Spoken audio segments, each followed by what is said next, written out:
बिस्मिल्लाहिर्रहमानिर्रहीम। अस्सलामुअलैकुम। आज आप एक और अहम टॉपिक फर्स्ट ईयर का जिसको हम डिस्कस करेंगे वो है सॉल्यूशंस एंड इलेक्ट्रोलाइट्स। सॉल्यूशंस क्या हैं, इलेक्ट्रोलाइट्स क्या हैं, सॉल्यूशन के कंपोनेंट्स क्या हैं, सॉल्यूशन की प्रॉपर्टीज़ कौन सी होती हैं और उसके बाद सॉल्यूशन के जो कंपोनेंट्स हैं उनके टाइप्स कितने होंगे। तो हम इसी से शुरू करते हैं आज अपना टॉपिक सॉल्यूशन से। तो सॉल्यूशन एंड इलेक्ट्रोलाइट से तो सबसे पहले आपको ये बता दें कि सॉल्यूशन एक्चुअली है क्या। हम जब सॉल्यूशन की डेफिनेशन पढ़ते हैं तो कहते हैं solution is a homogeneous mixture, homogeneous mixture of two or more than two same or different phases, two same और two different phases। बस आपको ये दो चीज़ें समझनी हैं, एक होमोजेनियस मिक्सचर और दूसरा फेजेस। ठीक है, तो सॉल्यूशन की डेफिनेशन ये है कि एक सॉल्यूशन जो है वो एक होमोजेनियस हमजिन्स मिलावट है ऑफ टू और मोर देन टू सेम और डिफरेंट फेजेस। इसमें दो सेम या डिफरेंट फेजेस हो सकते हैं, दो चीज़ें हो सकती हैं, दो से ज़्यादा हो सकती हैं, सेम भी हो सकती हैं और डिफरेंट भी हो सकती हैं। तो अब आपने ये देखना है कि एक्चुअली दो चीज़ें हम समझ गए, हमें सॉल्यूशन समझ में आ जाएगा। तो इसमें सबसे पहली चीज़ है वो जिसको आप कहते हैं मिक्सचर। मिक्सचर क्या है बच्चों, इसको समझ लो, सॉल्यूशन समझ में आ जाएगा। इसको मैं और आसान कर देता हूँ आपके लिए। मिक्सचर क्या चीज़ है, आप रोज़ाना ज़िंदगी में देखते हैं मिक्सचर की बहुत सारी टाइप्स। दो या दो से ज़्यादा चीज़ें मिला दें और रिएक्शन ना करें तो फिर ये दो चीज़ों का ग्रुप या दो से ज़्यादा चीज़ों का ग्रुप, इसको क्या कहोगे, मिक्सचर। यानी हम कह सकते हैं कि व्हेन टू और more than two substances, substance कहते हैं प्योर फॉर्म ऑफ मैटर को, substances are mixed and they do not, ये याद रखो, they do not react to each other। इनका आपस में कोई भी रिएक्शन ना हो, ये बच्चों याद रखना। दो चीज़ें हैं, दो से ज़्यादा हैं, मिला दिए, मिक्स तो हो गई, लेकिन रिएक्शन ना हो तो फिर क्या कहेंगे इसको हम मिक्सचर कहेंगे। जैसा कि एयर, मुख्तलिफ गैसेज है ना, मिली हुई हैं लेकिन रिएक्शन नहीं करती हैं, मिक्सचर है। गार्बेज देखो, आमतौर पर घरों का सारा ये जो कचरा होता है, गार्बेज होता है, ये मिक्सचर है। उसके बाद सैंड, स्टोन्स, ये हो गया, इम्प्योर वाटर हो गया। तो ये एक आसान से सिंपल एग्जांपल से समझा जा सकता है कि मिक्सचर एक्चुअली दो चीज़ें तो हैं, मिला दी हैं, लेकिन इनका आपस में रिएक्शन नहीं। एलॉयज आपने सुना होगा, तो इनको हम अगर जनरली आपस में मिलाते हैं तो हमें पता चलता है इनका कोई रिएक्शन ही नहीं। जहाँ रिएक्शन ना हो दो या दो से ज़्यादा चीज़ों का, तो फिर इनको आप क्या कहोगे, इनको आप कहोगे मिक्सचर। क्या कहोगे, मिक्सचर कहोगे। अब आते हैं types of the mixture. Mixture कितने किस्म का हो सकता है। मिक्सचर की बेसिकली बच्चों दो टाइप्स हैं। नंबर 1 फर्स्ट टाइप जो है इसको हम कहते हैं होमोजेनियस मिक्सचर। क्या कहोगे? Homogeneous mixture. और दूसरी टाइप कौन सी है? Heterogeneous mixture. Heterogeneous mixture. ये दो किस्म के मिक्सचर्स हैं जो आमतौर पर बनते हैं और इनमें दोनों में थोड़ा सा फ़र्क है तो दोनों मिक्सचर की टाइप, दोनों में थोड़ा सा डिफरेंस है। देखते हैं डिफरेंस किस चीज़ का है। डिफरेंस में अगर हम आए तो हम सबसे पहले स्टार्ट करेंगे किससे? होमोजेनियस को समझना आसान है लेकिन हेट्रोजेनियस से हम शुरू करते हैं। हेट्रोजेनियस मिक्सचर जो है ये बच्चों टाइप ऑफ मिक्सचर होता है which has not same composition overall. Heterogeneous mixture जो है एक टाइप है किसकी? मिक्सचर की। किसकी टाइप है? मिक्सचर की है।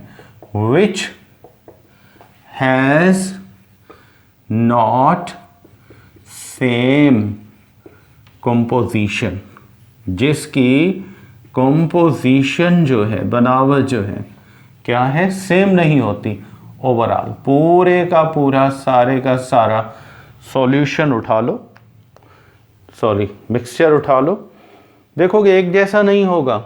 हर चीज़ इसमें, हर कंपोनेंट जितनी चीज़ें मिलाओगे आपस में मिक्स तो होंगी लेकिन रिएक्शन नहीं होगा, पर ये वाज़ेह तौर पर नज़र आएंगी। जैसा कि गार्बेज, घर का कूड़ा करकट, ये हो गया। उसके बाद सैंड एंड स्टोन्स, पत्थर हो गए, और रेत हो गई, मड एंड, उसके बाद मड एंड ग्रॉस, घास और कीचड़ मिला दो।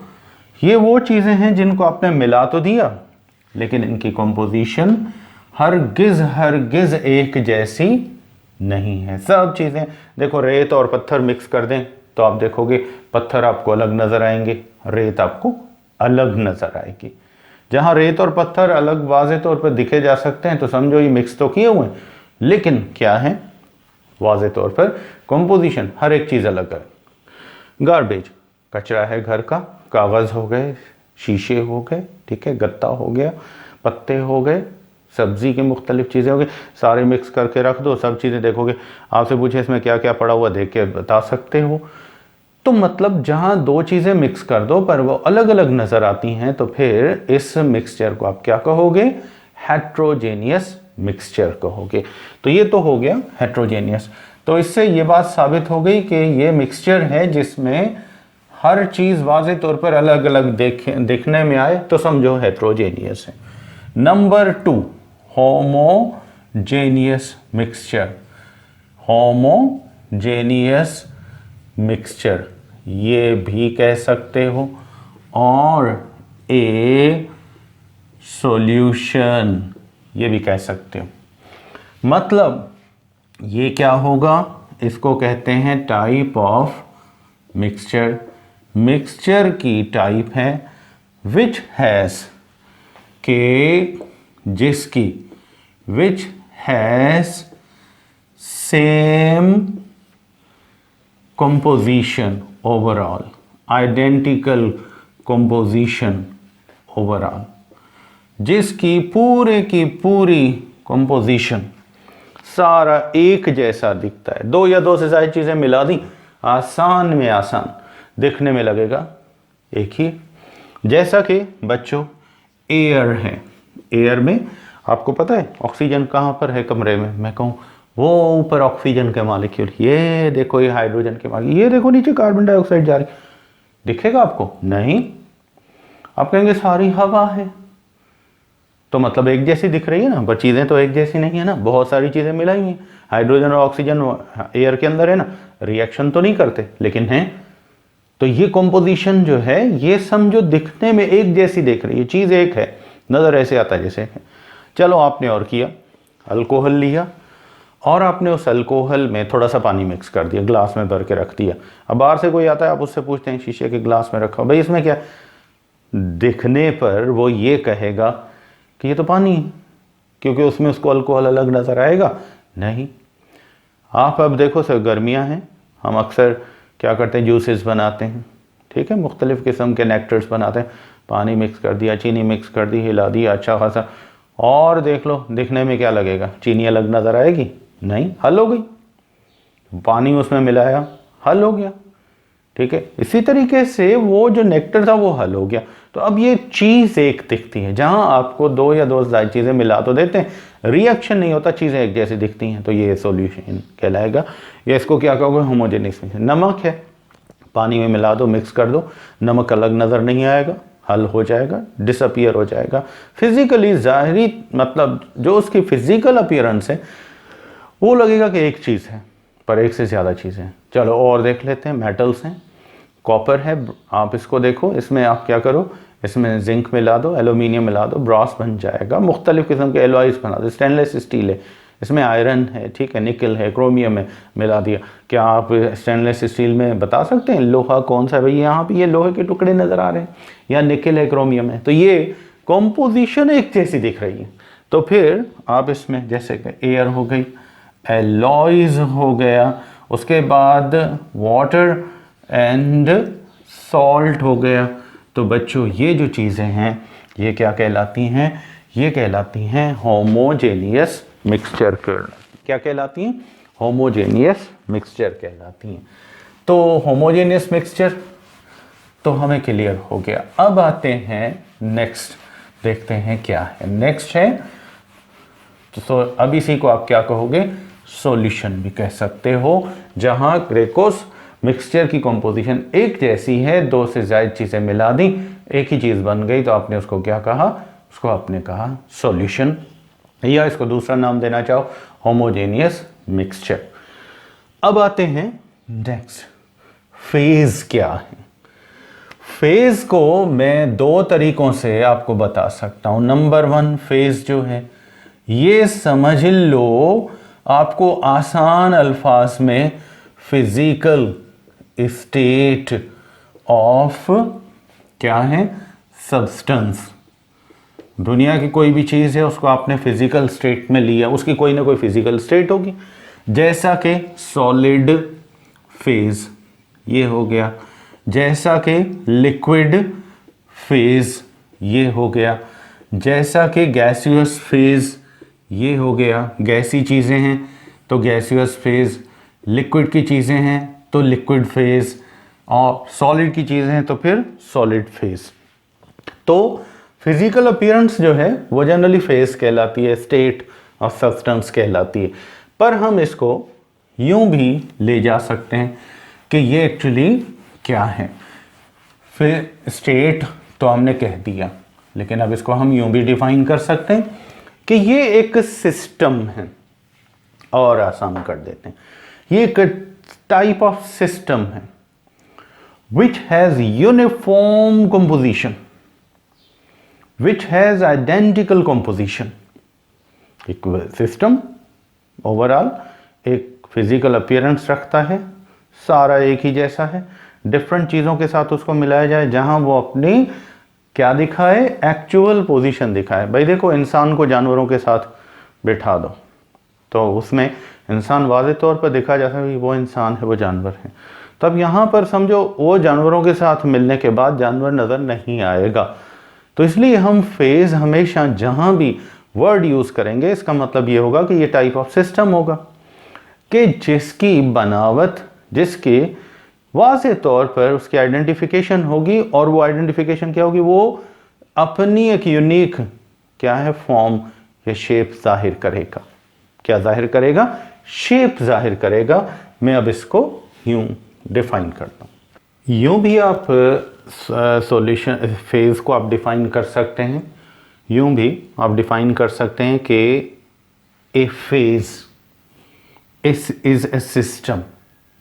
ठीक है, ये एक सिस्टम है, ये पार्ट ऑफ यूनिवर्स है, part of substance, type of substance है, विच इज होमोजेनियस, सारा एक जैसा दिखता है, उसकी अपनी पहचान है।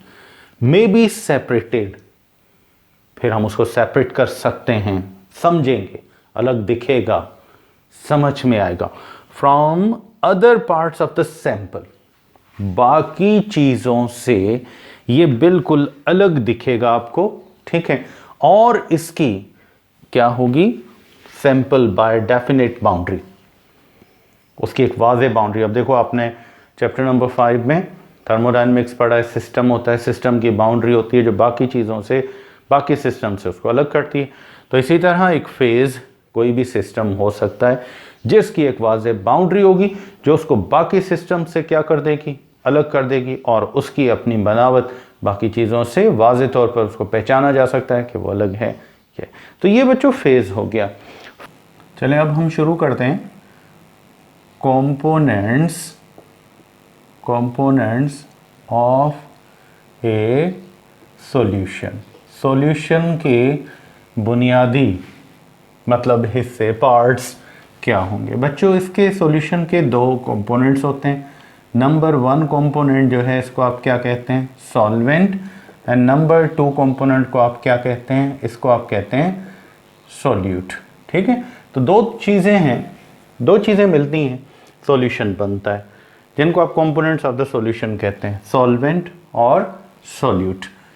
तो इनमें से हमेशा याद रखें, जो भी सॉल्यूशन के अंदर चीज़ सबसे ज़्यादा मिकदार में होती है, जो ज़्यादा लार्ज अमाउंट में होती है, उसको आप उसका सॉल्यूशन का क्या कहते हो, सॉल्वेंट कहते हो।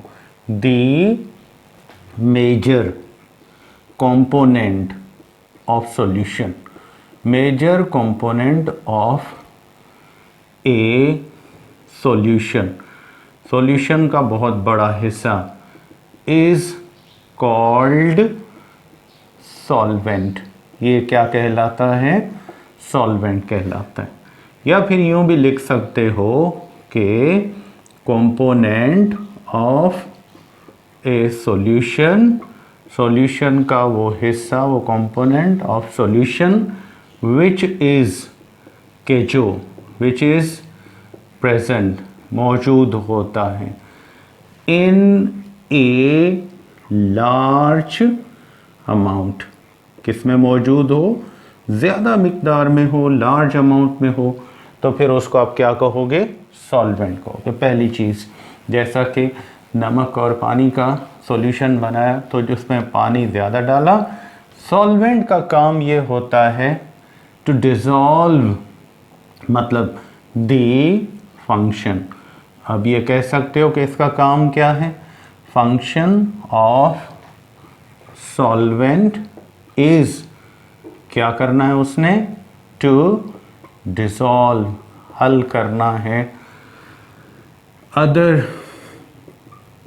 कंपोनेंट्स, दूसरी चीज़ें एक भी हो सकती है, एक से ज़्यादा भी हो सकते हैं, कंपोनेंट्स ऑफ सॉल्यूशन, सॉल्यूशन की बाकी चीज़ों को हल करना, ये सॉल्वेंट का फंक्शन होता है। तो सॉल्वेंट क्या करेगा, टू डिसॉल्व, ठीक है, वो उसकी डिसोल्यूशन करता है। और ये अमल आम तौर पर जनरली सॉल्यूशंस के अंदर जब होता है तो इसको हम क्या कहते हैं, जनरली इसके लिए हम डिसोल्यूशन का टर्म इस्तेमाल करते हैं, या फिर इसके लिए आम तौर पर सॉल्वोलाइसिस का टर्म इस्तेमाल किया जाता है। अब आते हैं सेकंड टर्म जो है, इसको कहा जाता है सॉल्यूट। इसको सिंपली डिफाइन किया जाए तो यूं कर सकते हो, minor component of a solution, वो चीज़ जो सॉल्यूशन के अंदर बहुत थोड़ी मिकदार में है, छोटी, थोड़ा सा है, वो क्या कहलाएगा, अमाउंट। एक चीज़ भी हो सकती है, एक से ज़्यादा। याद रखें, सॉल्वेंट तो एक हो सकता है, सॉल्यूट एक से ज़्यादा हो सकते हैं, 3 4, बाकी मतलब rest of the components of the solution, solvent के अलावा जितनी भी चीज़ें हैं वो सॉल्यूट में काउंट होती हैं। रेस्ट ऑफ सॉल्वेंट, सॉल्वेंट को छोड़ के ऑल अदर, बाकी सारे के सारे कंपोनेंट, ये एक चीज़ भी हो सकती हैं, या फिर कंपोनेंट्स आर कॉल्ड, इसको फिर आप क्या कहोगे, इसको आप कहोगे एज सॉल्यूट या फिर सॉल्यूट्स। सॉल्यूट ज़्यादा हो सकते हैं, सॉल्वेंट एक होगा उनका। तब ये सॉल्यूशन कहलाता है। और ये हमेशा सॉल्यूट जो होता है ये सॉल्यूशन के अंदर सॉल्वेंट के मुकाबले में कम होता है। Solute is present in small amount, ये हमेशा स्मॉल अमाउंट में होता है, बहुत कम मिकदार में होता है।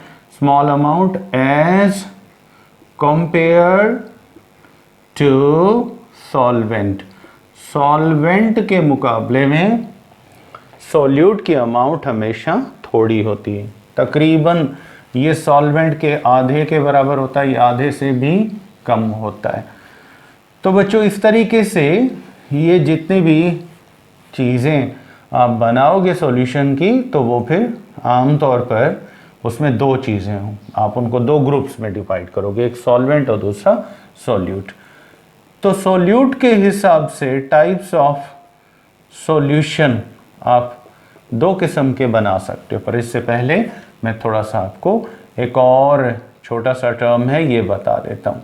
इसको कहते हैं concentration of a solution. Solution की कंसंट्रेशन से हमारी क्या मुराद है? कंसंट्रेशन ऑफ सॉल्यूशन, सिर्फ कंसंट्रेशन नहीं, कंसंट्रेशन ऑफ सॉल्यूशन ये क्या है? Amount of solute present in a solvent, solvent में, और या फिर सॉल्यूशन, या फिर सॉल्यूशन के अंदर हो, तो फिर इसको आप क्या कहोगे? Concentration of a solution. मतलब ये क्या है? सॉल्यूट की अमाउंट है, सॉल्यूट्स की अमाउंट है जो सॉल्यूशन के अंदर होती है। तो ये फिर सॉल्यूशन की क्या कहलाती है? कंसंट्रेशन कहलाती है। तो इस हिसाब से अगर हम देखें तो टाइप्स ऑफ सॉल्यूशन आप दो किस्म के बना सकते हो। Types of solutions on the basis of concentration, concentration के बेसिस पर आप दो किस्म के सॉल्यूशंस बना सकते हो। कौन कौन से हैं? नंबर 1, पहला, इनको कहा जाता है डाइल्यूट, DIL, डाइल्यूट, ये अक्सर रिएक्शंस में लिखा होता है DIL, डाइल्यूट, हल्का, बहुत थोड़ा पतला सॉल्यूशन, ठीक है। डाइल्यूट सॉल्यूशंस, डाइल्यूट सॉल्यूशन कौन सा है? मतलब जिसके अंदर सॉल्यूशन विच कंटेन्स, के जो मुश्तमिल होगा किस पर? स्मॉल अमाउंट ऑफ सॉल्यूट, जिसमें सॉल्यूट बहुत थोड़ा हो। भाई आप ऐसा करें, 2 कप लें, एक कप में पानी भरें, दूसरे में भी भर के, एक में आपने 1 टीस्पून आपने शुगर का डाला या सॉल्ट का आपने डाला, दूसरे में आपने 2 टीस्पून्स डाल दिए। तो जिसमें आपने 1 टीस्पून डाला है ये तो हो जाएगा डाइल्यूट, हल्का सॉल्यूशन। लेकिन जिसमें आपने ज़्यादा डाला है उसको क्या कहेंगे? तो dilute comparatively small amount of solute अपने अंदर रखता है। नेक्स्ट जो बच्चों इसका टाइप है उसको कहा जाता है कंसंट्रेटेड सॉल्यूशंस। क्या कहते हैं? सेकंड टाइप को कंसंट्रेटेड सॉल्यूशंस। अब कंसंट्रेटेड सॉल्यूशंस के लिए हम अक्सर यूं करते हैं, रिएक्शंस में सॉल्यूशन जहां लिखे होते हैं CONC लिखा होता है, कंसंट्रेटेड ये सॉल्यूशंस। तो कंसंट्रेटेड सॉल्यूशंस कौन से होंगे? मतलब सॉल्यूशंस, ऐसे सॉल्यूशन या सॉल्यूशन सिंगल भी लिख सकते हो, which contains large amount of solute, जिसमें बच्चों सॉल्यूट की अमाउंट क्या हो? ज़्यादा हो, लार्ज अमाउंट ऑफ सॉल्यूट हो। उस सॉल्यूशन को आप क्या कहोगे? उसको आप कहोगे कंसंट्रेटेड सॉल्यूशन। तो कंसंट्रेटेड सॉल्यूशन जो है ये बहुत ज़्यादा मिकदार रखता है।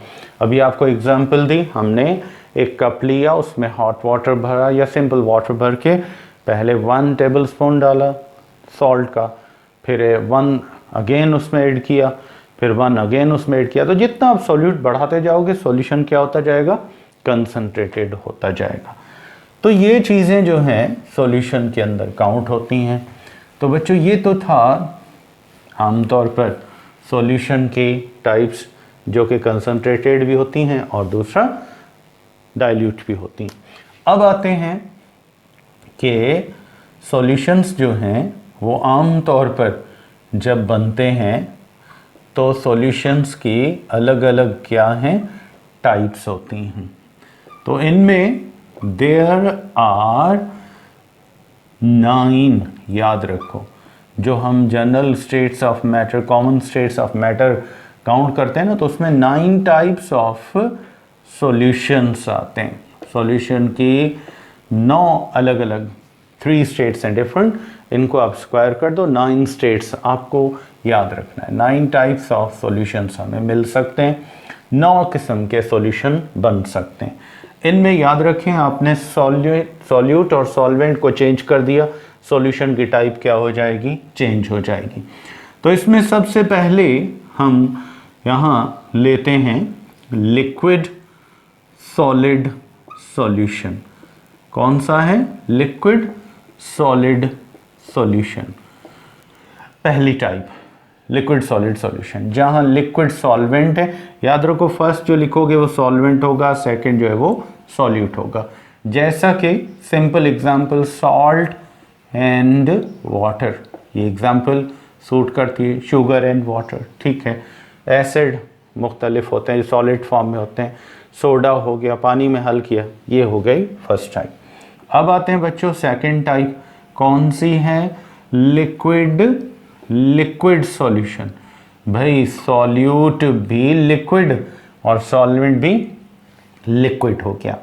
हम देखते हैं कि आमतौर पर जैसा कि आपको पता है कि वाटर में क्या ऐड किया जाए, अल्कोहल ऐड किया जाए, तो ये सॉल्यूशन क्या कहलाएगा, लिक्विड। लिक्विड इसमें लिक्विड हल करने वाला है और लिक्विड ही हल हो रहा है, तो ये हो गई सेकेंड टाइप।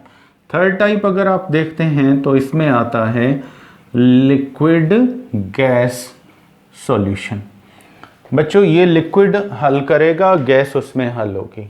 आपको पता है कोल्ड ड्रिंक्स आप यूज़ करते हैं, पीते हैं आप लोग, तो कोल्ड ड्रिंक्स जो हैं इनमें आम तौर पर कंटेंस, ये प्रेशर के साथ क्या भरा जाता है, इसमें कार्बन डाइऑक्साइड फिल की जाती है। तो ये कोल्ड ड्रिंक्स जो हैं कार्बन डाइऑक्साइड, जैसे ही आप उसका ढक्कन खोलते हैं शू एकदम प्रेशर के साथ क्या ऊपर आती है, कार्बन डाइऑक्साइड काफ़ी सारी हल हो जाती है, कुछ बच जाती है। इसी तरीके कार्बन मोनोऑक्साइड है, पानी में हल होती है, हाइड्रोजन सल्फाइड है, सल्फर डाइऑक्साइड है, सल्फर ट्राइऑक्साइड है, डिफरेंट गैसेज हैं। ये आमतौर पर क्लोरीन है, इनको आप पानी में हल करते हैं तो ये हल हो जाती हैं। तो ये सॉल्यूशन क्या कहलाएगा, लिक्विड गैस सॉल्यूशन कहलाएगा। तो 3 टाइप तो ये हो गए लिक्विड के हिसाब से। अब आते हैं नेक्स्ट 3 टाइप्स जो हैं वो हम लेते हैं सॉलिड्स के हिसाब से। तो बच्चों ये अब 4th टाइप ऑफ सॉल्यूशन, इसमें हम सबसे पहले लेते हैं gas liquid solution. Gas liquid solution, देखो हवा के अंदर कई गैसेस हैं, बहुत सारे गैसेस होते हैं और इनके अंदर क्या है, थोड़े बहुत वाटर ड्रॉपलेट्स होते हैं, क्लाउड्स जैसे बनते हैं एयर के अंदर। तो उनके अंदर क्या होता है, पानी मौजूद होता है। तो हम कह सकते हैं कि मॉइस्चर इन एयर, हवा के अंदर आपने देखा मॉइस्चर कंटेंट है, क्लाउड्स मौजूद हैं, क्लाउड्स इन एयर। आप अगर एग्जांपल लेना चाहो तो ये भी काउंट कर सकते हो। ये समझ लो कि ये गैस हल करने वाली है, हवा जो है इसके अंदर नमी आ गई, अब ये सॉल्यूशन बन गया। नेक्स्ट सॉल्यूशन हम देखते हैं तो वो किसका है, गैस सॉल्यूशन, ठीक है। गैस सॉल्यूशन क्या है, ये इसकी बेहतरीन एग्जांपल आपके पास है एयर, हवा, नाइट्रोजन 78%, 21% आपको पता है गैसेस मतलब ऑक्सीजन होती है, और उसके बाद 22% तक होती है। बाकी rest of the gases carbon dioxide, hydrogen बहुत कम होती हैं, रेयर। तो ये मिक्सचर गैस गैस सॉल्यूशन कहलाता है। नेक्स्ट बच्चों अगर हम देखते हैं तो वो है gas solid solution. Gas solid solutions क्या हैं? आपको आसान से एग्जांपल, पोल्यूशन याद आ जाएगा ना आपको। एयर के अंदर डस्ट हो गया, स्टॉर्म आता है, डस्टी स्टॉर्म आते हैं, एयर बहुत ज़्यादा होती है और उसके अंदर डस्ट पार्टिकल्स आ जाते हैं, तो ये जो है आमतौर पर पोल्यूशन पार्टिकल्स आ जाते हैं। इसके बाद स्मॉग हो गई, फॉग हो गई, ये चीज़ें आप फॉग ले लो, स्मॉग ले लो, ये इनके टाइप्स हैं। तो ये 3 टाइप्स है, किसकी हो गई? गैसेस की हो गई। अब आते हैं नेक्स्ट में। नेक्स्ट जो है वो है सॉलिड के कुछ सॉल्यूशंस हैं, जहाँ सॉलिड जो है ये 6 सॉल्यूशन की टाइप है। Number 1 solid liquid solution, solid liquid solution. भाई सॉलिड ज़्यादा है, हल करने वाला है, लिक्विड उसमें आपने हल किया। मैं यहाँ पर एग्जाम्पल, सिंपल सी एग्जाम्पल आपको देता हूँ। मड, कीचड़ जो होता है, कीचड़ में देखोगे तो उसके अंदर मट्टी तो बहुत ज़्यादा होती है, लेकिन उसके अंदर वाटर की मिक़दार बहुत कम होती है, तो ये एक लिक्विड सॉल्यूशन हो गया। ठीक है, अगर हम और लेना चाहें, जैसा कि पेपर है, कागज़ है, पेपर कंटेन्स मॉइस्चर, इसके अंदर कुछ मॉइस्चर आ जाता है, नमी आ जाती है। उसके बाद कपड़े धोते हैं ना घरों में, तो जब उनको हम धो के वॉश करके सुखाते हैं, तो बताएं ये कौन सा सॉल्यूशन है? कपड़ा क्या है? सॉलिड है। उसके अंदर मॉइस्चर होता है, पानी होता है, नमी होती है, ज़्यादा तो नहीं होती, कपड़ा तो बड़ा होता है लेकिन उसके मुकाबले में पानी कम होता है। तो ये एक सॉलिड लिक्विड सॉल्यूशन की एग्जांपल हो। 7th एग्जांपल बच्चों हम लेते हैं solid gas solution. Solid gas solution जो इंटर बच्चे पढ़ने वाले हैं उनको तो याद होगा, हाइड्रोजन का चैप्टर आपने पढ़ा होगा, मेटालिक क्रिस्टल्स के बारे में आपने पढ़ा है। हाइड्रोजन गैस इनके अंदर क्या होती है? एब्सॉर्ब हो जाती है ऊपर सतह पर। तो इस तरह से कई सॉलिड्स हैं जिनमें कुछ गैसेस क्या होती हैं? एब्सॉर्ब हो जाती हैं उनकी सतह पे, पर उनके साथ रिएक्शन नहीं करती हैं। जब उनको हीट अप करते हैं तो दोबारा बाहर आ जाती हैं। तो फिर इस किस्म के, जैसे हमारे पास एसी के फिल्टर्स होते हैं, इनके अंदर कुछ गैस जो हैं वो एब्जॉर्ब हो जाती हैं। उसके बाद कैटलिस्ट होते हैं, प्लेटिनियम, पैलेडियम, ये हाइड्रोजन को एब्जॉर्ब करते हैं। तो यहाँ पर हम कह सकते हैं सिंपल आसान सी मिसाल, हाइड्रोजन एब्जॉर्ब्ड, ये जज़ब हो गई किसके ऊपर? Bye metals. हेवी मेटल्स ने इसको जज़ब कर लिया, तो फिर ये क्या बन गया? सॉलिड गैस सॉल्यूशन हो गया। लास्ट हम अगर आते हैं तो ये 6, फिर ये 7, ये हमारा 7 टाइप हो गया, 6 पहले हम कर चुके हैं, ये 8 हो गया। अब हम last type of the solution पे आते हैं, और वो कौन सा है? This is called solid solid solution. बच्चों सॉलिड सॉलिड सॉल्यूशन में आसान से एग्जांपल मैं आपको दूंगा एलॉयज़ की। ठीक है, एलॉयज़ जो हैं ये समझ लें कि 2 मेटल्स हैं, आपस में मिला दिए, मेल्ट कर दिया, मिक्सचर बन गया, ये एलॉयज़ हो गए। डिफरेंट प्लास्टिक्स उठाएं, एक प्लास्टिक उठाया, दूसरे टाइप का प्लास्टिक उठाया, इनको क्या कर दो? आपस में पिघला के मिक्स कर दो। Different types of the glasses, शीशा उठाओ, अलग अलग टाइप के शीशे हैं, उठाओ, इनको मेल्ट करो, आपस में मिक्स कर दो। तो बच्चों ये हल करने वाला भी सॉलिड और हल होने वाला भी सॉलिड। तो इस तरह सॉल्यूशन की अगर हम टाइप्स की बात करेंगे तो कितने होंगे? ये बच्चों हो जाएंगे 9 टाइप्स। अब बच्चों हम शुरू करते हैं units of concentration of solution. Units of concentration of a solution. Solution की कंसंट्रेशन के यूनिट्स कौन कौन से? इनमें बच्चों सबसे मोस्ट कॉमन, मोस्ट पॉपुलर कौन सा है? मोलैरिटी। या फिर इसको आप दूसरा नाम कौन सा देते हो? Molar solution. इसको हम अक्सर किससे डिनोट करते हैं? कैपिटल एम से। किससे डिनोट करते हैं? कैपिटल एम से डिनोट करते हैं। और उसके बाद सेकेंड यूनिट कौन सा होगा? इसको कहते हैं मोलैलिटी। क्या कहते हैं इसको? मोलैलिटी। या फिर इसको कहा जाता है मोलेल सॉल्यूशन। क्या कहोगे इसको? मोलेल सॉल्यूशन। स्मॉल एम से इसको डिनोट करते हैं। फिर बच्चों थर्ड जो है वो कौन सा होगा? ऑब्सोल्यूट है, बहुत कम यूज़ होता है लेकिन है, यूज़ कर सकते हैं, नॉर्मेलिटी। या फिर इसको आप दूसरा नाम कौन सा देते हो? Normal solution. क्या कह सकते हो इसको? Normal solution. कैपिटल एन से आप इसको डिनोट करते हो। Molarity, molar solution. प्रैक्टिकल्स में आप ये दो यूनिट्स अक्सर यूज़ करते हैं, ये भी होता है लेकिन ये बहुत कम हो गया है, अभी रेयरली यूज़ करते हैं, लेकिन यूनिट ऑफ कंसंट्रेशन तो है। तो ये 3 यूनिट मोस्ट कॉमन ये हैं, लेकिन इसके अलावा और भी हैं। जैसा कि फोर्थ टाइप अगर आप लें तो वो है परसेंट सॉल्यूशन। कौन सा सॉल्यूशन है? Percent solution. परसेंट सॉल्यूशन जो है इसके अलग अलग टाइप्स हैं। तो ये इस तरह होता है, इसको हम परसेंट लिखकर यहाँ लिख देते हैं W/W, वेट बाय वेट, या मास अपॉन मास। इसको पढ़ेंगे वेट बाय वेट और मास बाय मास। ये हो गया परसेंटेज। फिर नेक्स्ट इसी में आता है परसेंटेज वेट बाय वॉल्यूम, या यूँ लिख सकते हो मास बाय वॉल्यूम। ये हो जाएगा। नेक्स्ट जो है C, परसेंटेज आपकी हो जाएगी कौन सी? Volume by volume. ये एक ही टाइप है, इसको यूँ लिख सकते हो। और D टाइप इसकी कौन सी होगी? परसेंटेज वॉल्यूम बाय वेट और वॉल्यूम बाय मास। तो परसेंटेजेस के हिसाब से सॉल्यूशन की बच्चों टाइप्स कितनी होंगी? 4 टाइप्स हो जाएंगे डिफरेंट। एक हो जाएगा मास बाय मास, उसके बाद मास बाय वॉल्यूम, तीसरा हो जाएगा वॉल्यूम बाय वॉल्यूम, और चौथा कौन सा होगा? Volume by mass.